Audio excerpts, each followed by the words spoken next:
News, सच जरूरी है। नमस्कार दर्शकों, ये है MNS न्यूज नेटवर्क और आप देख रहे हैं MNS न्यूज टीवी। मैं हूं आपके साथ प्राची। आइए देखते हैं नागपुर से आई हुई खास खबर। 15 लाख की कीमत के मोबाइल नागरिकों को किए वापस।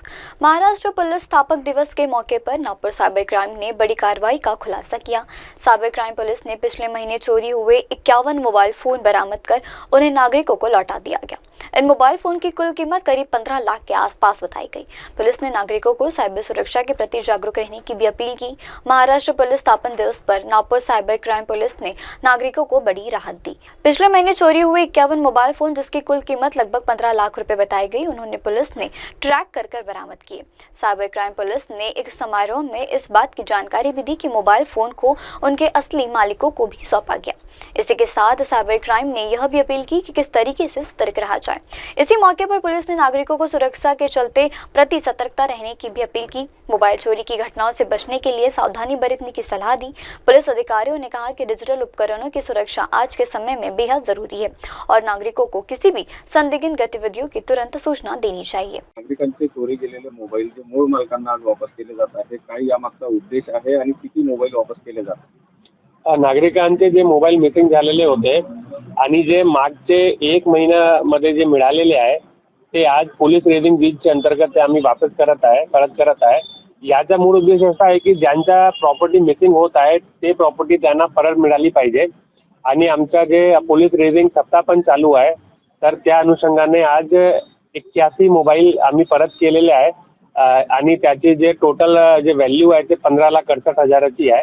यामध्ये याचा उद्देश असा आहे की जे मोबाईल मिसिंग होतात किंवा चोरी होतात त्यांना जे पकडण्याचे जे प्रक्रिया आहे ते IMEI वरून आम्ही त्यांना डिटेक्ट करतो आणि मोबाईल रिट्रीव करतो। जर ते चोरी गेलेला आहे असेल तर जे गैंग है त्यांना पण आम्ही डिटेक्ट करू शकतो। तो इसमें हमारा उद्देश्य ये है कि नागरिकों के पास में एक मैसेज जाए कि मोबाइल चोरी होने के बाद मिलता है या मिसिंग होने के बाद मिलता है और उसकी प्रक्रिया इस कार्यक्रम के माध्यम से लोगों को समझ में आए कि किस प्रकार से मोबाइल मिसिंग की कंप्लेंट कर सकते हैं, किस प्रकार से मोबाइल को रिट्रीव कर सकते हैं और किस प्रकार से पुलिस आपकी मदद कर सकती है। तर काल सुद्धा मोठ्या प्रमाणामध्ये नागरिकांची चोरी गेलेले साहित्य जे आहे ते वापस करण्यात आलेलं होतं। आज मोबाईल वापस केले जातात।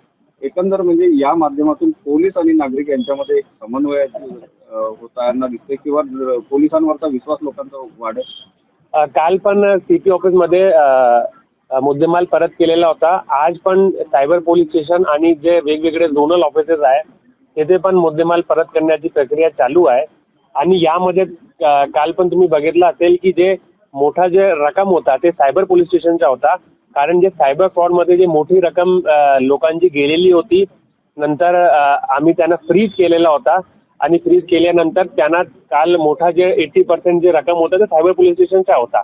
यामध्ये मागच्या काही दिवसापूर्वी एक प्रेस नोट पण दिलेला होता की जवळपास 50 कोटी जे सायबर क्राइम्स मध्ये जे रक्कम गेलेली आहे त्यामध्ये जवळपास 4 कोटी परत केलेली आहे आणि 30 कोटी असा ते परत करण्याचा प्रोसिजर चालू आहे। तर यामध्ये जर जे ऑनलाईन जे आमच्या पोर्टल आहे NCCRP पोर्टल जे आहे, जर त्या पोर्टलवर लवकरात लवकर जे विक्टिम आहे त्यांनी कंप्लेंट केली ते अकाउंट फ्रीज होऊ शकतात किंवा जर त्यांनी 1930 वर कॉल केला तर एक युजर फ्रेंडली ते पोर्टल आहे, ते कम्प्लिटली त्यांना गाईड करतात ते कसा ते कंप्लेंट करायचं आहे। जर त्यांनी लवकरात लवकर ते केला जे अक्यूज्ड अकाउंट जे फ्रीज होतात आणि फ्रीज झाल्यानंतर ते परत करण्याची प्रक्रिया आम्ही सायबर पोलीस स्टेशन मध्ये करतो।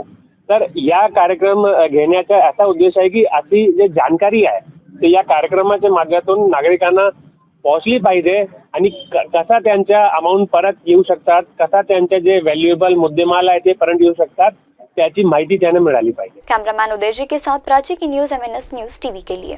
हाय, मैं हूँ तापसी पन्नू और आप देख रहे हैं MNS न्यूज। आप देख रहे हैं MNS न्यूज, सच जरूरी।